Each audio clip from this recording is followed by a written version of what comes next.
Përshëndetje të nderuar shikues, jeni me edicionin e lajmeve të orës 13 këtu në RTK. Përplasjet po vazhdojnë në kuvendin e Kosovës ndërmjet deputetëve të pozitës dhe opozitës lidhur me takimet e mundshme për marrëveshje apo mbajtjen e seancës së kuvendit. Për të marrë më shumë informacione në lidhje të drejt për drejt, kemi gazetarën ton atje Edon Podgorica. Edona, përshëndetje, nëse po më dëgjon, po ta kalojmë linjën ty atje. Po Vjosa, në sallën e kuvendit po vazhdojnë përplasjet verbale dhe jo vetëm, ka pasur edhe shtyerje e gjuarje me ujë në drejtim të deputetëve të lëvizjes vetëndosje, teksa drejt për drejt tashmë po shehin edhe një situatë tjetër, një përplasje verbale ndërmjet deputetit të lëvizjes vetëndosje Ardian Gola dhe deputetit të Partisë Demokratike të Kosovës Eman Rahmani.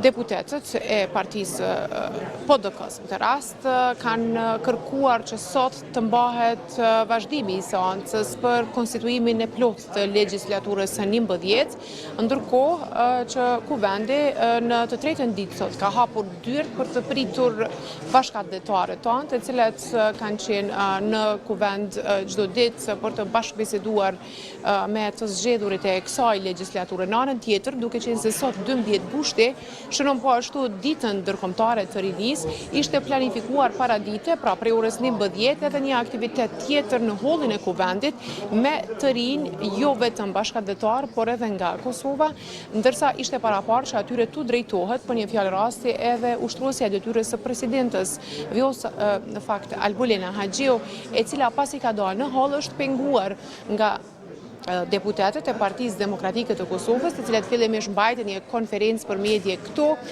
në foltorën e kuvendit dhe pastaj u zhvendosën në hollin e kuvendit, ashtu siç kishin paralajmëruar që do të jenë gjatë gjithë ditës këtu për të ndërmarrë, siç kanë thënë, aksione me qëllim që të thirret seanca ose vazhdimi i seancës konstitutive, e cila ka mbetur në gjysmë, teksa është kryer vetëm betimi i 120 deputetëve të kësaj legjislaturës së 11 e dalë nga zgjedhjet e 7 qershorit, ndërkohë ka mbetur e pa përfunduar 2 pikat e fundit të seancës konstituive, ajo për zgjedhjen e kryetarit të kuvendit dhe të nënkryetarëve. Ndërkohë edhe sot, teksa deputetët drejtash opozitar ka bërë thirrje që të thirret seanca, shumë deputetë të lëvizjes vetëndosje, partisë që ka fituar zgjedhjet, të cilët kishin ardhur për të bashkëbiseduar me mërgjimtarët, por dhe me të rinj që ishin ftuar në pjesën e hollit të kuvendit, kanë thënë se nuk do të thirret një seancë ose vazhdimi i saj pa një marrëveshje, pavarësisht pra brohuritjeve të vazhdueshme, pengesave që janë shkaktuar mes përplasjeve verbale dhe jo vetëm, siç e thash në fillim, sepse kemi pa një situatë teksa deputeti i Aleancës Albana Bytyqi ka shtyr me bryla deputeten Arbërien Agafci, teksa ajo po vinte në pjesën e sallës. Më herët kemi parë teksa është gjuajtur me ujë edhe ministra në detyrë e drejtësisë Donika Gërvalla nga një deputete e Partisë Demokratike. Në anën tjetër, nga pamje që po i shihni tashmë të drejt për drejta nga kolegu Besnik Latifi, po shohim përparim grudën e PDK-s që po flet para medjave. Ajo çfarë është kuptuar është se deputetët drejtash opozitar të Partisë Demokratike dhe të Aleancës, sepse deputet e Lidhjes Demokratike nuk ndodhen këto, Vjosa, kanë thënë se janë të vendosur që të ndjekin çdo rrugë nga ato çfarë sipas tyre janë të thirrur si deputet të zgjedhur të legjislaturës së 11 që të vinë në kuvend për të vazhduar atë çfarë, siç thonë, ka mbetur në gjysmë, ndërsa ka pasur vazhdimisht kërkesa nga ana e deputetëve të lëvizjes vetëvendosje që nëse do të ketë pajtim për votim të presidentit, sigurisht që do të thirret seanca. Ky me gjas sipas vetëvendosjes zgjedhjes, nga ajo çfarë është deklaruar, është një prej parakushteve që thirret vazhdimi i seancës konstituive, ndërkohë që po shohim situata të përsëritura, do të thoja në tension, në të cilat janë përfshirë disa deputet të lëvizjes vetëvendosje dhe të Partisë Demokratike të Kosovës. Kryesisht kanë qenë shumë të zëshëm, përparim Gruda, Blerta Delio, Eliz Hoxha, 3 deputet nga radhët e PDK-s, ndërsa me ta janë përballur me argumente dhe kundërargumente nga ato çfarë janë edhe si çndrime partijake në atë se çfarë po përjeton aktualisht, nëse mund të them kështu, skena politike kosovare në kërkesë ose në tentimin për të gjetur një marrëveshje e cila do të jepte vendit institucionet e saj të reja, në këtë rast zgjedhjen e kryetarit të kuvendit, në kryetarëve, zgjedhjes së qeverisë së vendit dhe për të mbërritur te ajo nyja që e ka ngulfatur, nëse mund të them, gjithë skenën politike, emri një presidenti, teksa lëvizja vetëvendosje vazhdon të insistojë në një president jo partijak, një figurë konsensuale, bisedime që nuk ka ecur me LDK-n, e cila sot nuk ndodhet në kuvend, por ndodhen vetëm 2 partitë e tjera deri tash opozitare, Partia Demokratike dhe 6 deputetet e aleancës.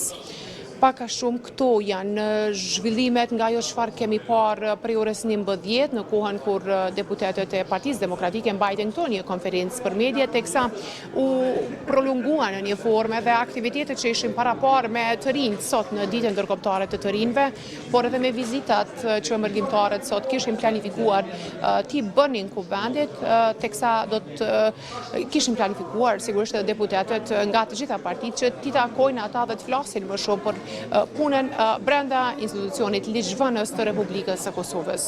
Vjosa? Ndëroj shumë për të linë të drejt për drejt nga kuvendi Kosovës.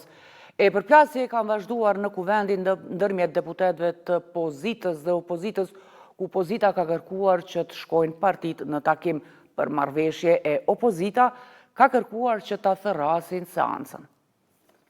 Se nuk vinin takim, se përtisni rrugëve dhe nuk vinin takim,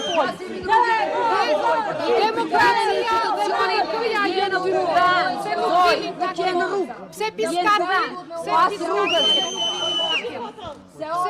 se piskatni dhe nuk vinin takim, se piskatni pa nevoj dhe nuk vinin takim, se piskatni dhe nuk vinin takim, se piskatni edhe nuk vinin takim, se piskatni edhe nuk vinin takim, se nuk vini në takim, nuk konstituohet kuvendi të piskat. O, këtë bërtisni, o, këtë bërtisni, mos bërtisni, e janë thirrë në bëjni thirrje kryetarit të partisë juj, thirrë në kryetarin e partisë juj. Ndërkohë, deputetët e Partisë Demokratike të Kosovës dhe Aleancës kanë vazhduar të qëndrojnë në sallën e kuvendit të Kosovës, duke kërkuar nga kryesuesi Avni Dehari që ta thërrasin vazhdimin e seancës për konstituimin e legjislaturës. Gjatë qëndrimit në sallë, deputet të PDK-s kanë mbajtur fjalime nga foltorja, duke insistuar se procesi i konstituimit duhet të përmbyllet dhe se tejkalimi i afatit kushtetues nuk e eliminon këtë obligim. Nuk është aksion. Ne jemi në vendin ton të punës, aty ku na ka sjell qytetari i Republikës Kosovës me votë. Ne na obligon kushtetuta, ligjet, rregulloria e punës së kuvendit, që të jemi këtu çdo 48 orë deri në konstituimin e kuvendit të Republikës së Kosovës. Kryesuesi nuk ka mandat të negociatorit. As të bëj marrëveshje politike, ai thjesht e ka për obligim që ta thërras seancën konstituive dhe ne këtu të zgjedhim kryetarin dhe kryesin e re. Kaq, këtu fillon dhe mbaron çdo gjë. Mirë po fatkeqësisht, kemi suspendim të kushtetutës, kemi suspendim të ligjit dhe kemi suspendim të demokracisë. Sovraniteti i takon popullit. I takon institucionet zgjedhura dhe ne që jemi këto që po shihemi, jemi të zgjedhur. Bllokimi i kuvendit Kosovës është senim i sovranitetit, rendit kushtetues dhe demokracisë. ne nuk do të lejojmë në asnjë formë, në asnjë mënyrë që të dhunohet e drejta e qytetarëve me qenë kuvend me pas institucione. Margjinat kushtetuese tregojnë që në këtë rast duhet me pas një marrëveshje politike. Ndërkohë që ne po duam të evitojmë maksimalisht zgjedhjet e argëzakonshme. Nëse ne do të hynim në afatin e konstituimit të kuvendit, më pas do të rrjedhë se afati tjetër 60 ditor dhe ta dini që kjo do ndodhë të sigurt shpërndarja e kuvendit siç ka ndodhur në muajin maj. Ne po duam që të mrrim një marrëveshje, prandaj janë çështje të krerëve të partive për komunikim intensiv për ta mrrijë një dakordim për ta zgjedhur presidentin e Republikës. Ndërkohë, kryesuesi i seancës konstituive të kuvendit Avni Dehari nëpërmjet një postimi në rrjetin social Facebook thotë se formimi i institucioneve të qëndrueshme dhe shmangja e zgjedhjeve të reja kërkon një marrëveshje politike ndërmjet partive. Ai shkruan se në momentin kur të ketë sinjale për një marrëveshje politike që garanton formimin e institucioneve dhe shmangjen e zgjedhjeve të reja, vazhdimi i seancës konstituive do të ishte vetëm një formalitet. Avonet dhe 13 organizata të tjera të shoqërisë civile i janë drejtuar gjykatës kushtetuese me kërkesë për të vlerësuar zbatimin e aktgjykimit lidhur me afatin për konstituimin e kuvendit. Në deklaratën për medje, Avonet thotë se kërkesa është dorëzuar pas zhvillimeve të fundit në procesin e konstituimit të kuvendit të dalë nga zgjedhjet e 7 qershorit. Sipas organizatave, afati 30 ditor për konstituimin e kuvendit ka përfunduar më 7 gusht, ndërkaq seanca konstituive 6 gushtit nuk ka përfunduar me zgjedhjen e kryetarit dhe të nënkryetarëve. Për këtë arsye, organizatat kanë kërkuar nga gjykata kushtetuese që të vlerësoj nëse aktgjykimi është zbatuar në përputhje me përcaktimet e tij dhe brenda afatit të përcaktuar.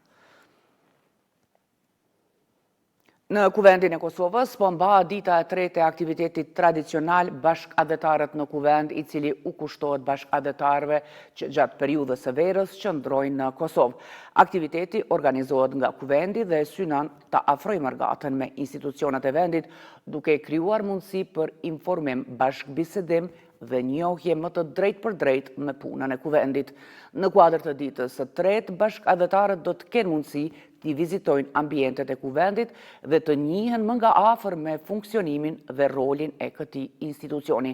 Aktiviteti zhvillohet në kuvendin e Kosovës në Prishtinë, duke filluar nga ora 12 deri në orën 16.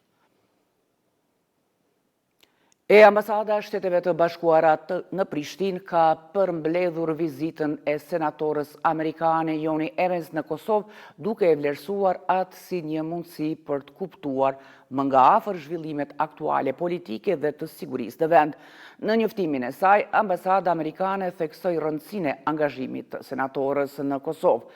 Angazhimet produktive të senatorës ofruan pasqyrë të vlefshme të dinamikës aktuale në Kosovë dhe theksuan rëndësinë e një marrëveshjeje konstruktive, SBA-Kosovë. Ambasada bëri të ditur gjithashtu se Ernst ishte e nderuar të pranonte medaljen presidenciale të meritës të ndarë për kontributin e saj në forcimin e partneritetit mes Kosovës dhe Shteteve të Bashkuara.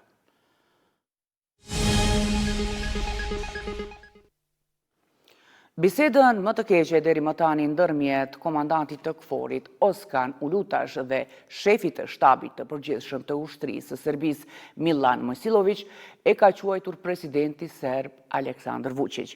Vučić kishte njoftuar ditë më parë se Mojsilović do të diskutonte me Ulatashin për vendimin e KFOR-it për ta reduktuar praninë e përhershme në urën kryesore mbi lumin Ibër në Mitrovic. Sipas tij, nga kjo bisedë, Serbia tashmë e di me kë ka të bëjë. Ndërkohë, të hënën, KFOR-i njoftoi se ka nisur procesin gradual të tërheqjes së pranisë përhershme nga ura kryesore mbi lumin Ibër në Mitrovic, ndërsa aty tani është e pranishme edhe policia e Kosovës. KFOR-i gjithashtu ka njoftuar se edhe shefi i shtabit të përgjithshëm të ushtrisë së Serbisë, generali Milan Mojsilović, është informuar rregullisht për këtë proces. E komandanti i Forcës së Sigurisë së Kosovës, general-lejtnant Bashkim Jashari, ka pritur në takim general-majorin Steven Osborne nga Garda Kombëtare e Ajovës. Në takim u diskutua për bashkëpunimin e deritanishëm, projektet dhe aktivitetet të përbashkëta, si dhe për mundësit e avancimit të mëtejshëm të partneritetit ndërmjet dy forcave. Po ashtu u shkëmbyen qëndrime lidhur me zhvillimet aktuale të sigurisë dhe rëndësinë e bashkëpunimit ndërmjet partnerëve, thuhet në njoftimin e FSK-s. E në ditën ndërkombëtare të rinisë, kryeministri në detyrë Albin Kurti tha se të rinjt duhet jenë pjesë e vendimarrjes dhe politikave publike. Ai përmendi masat në arsim, punësim, kulturë dhe sport, ndërsa tha se përmes programit Superpuna janë punësuar mbi 23.000 të rinj. Me politikat qeverise, nëpërmjet programeve të ndryshme, masave, veprimeve të lloj-llojshme, sikurse edhe reformave në përgjithësi, e kemi dëshmuar që i duan të rritet të rejat, vajzat e djemt pikërisht në qendër. Kjo duke krijuar mundësi më të mira që nga rinia e hershme në shkolla nëpërmjet zhvillimit të sistemit dual të arsimit së orientim karrierë, duke krijuar një lidhje midis aftësimit profesional dhe tregut të punës. Për të vazhduar pastaj me arsimin e lartë falas, nga i cili kanë përfituar 10.000 student, shto këtu mbështetjen me më shumë se 18.000 bursa në vlerë nga 1.000 deri në 10.000 euro, nga viti 2021 deri se vitin 2026. Për të mos harruar edhe rritjen e vlerës së bursës nga 700 euro sa ka qenë në 1.000 euro sa është tani. Në këtë mbështetje përfshihen rreth 7.300 bursa në fushat STEM, shkencë, teknologji, inxhinieri dhe matematikë, dhe ofër 9.700 bursa elitare për studentët me notë mesatare më të lartë se 9. Por edhe ofër 250 bursa në vlerë 7.500 deri në 8.500 euro për studentët e doktoratës në top 500 universitetet në botë.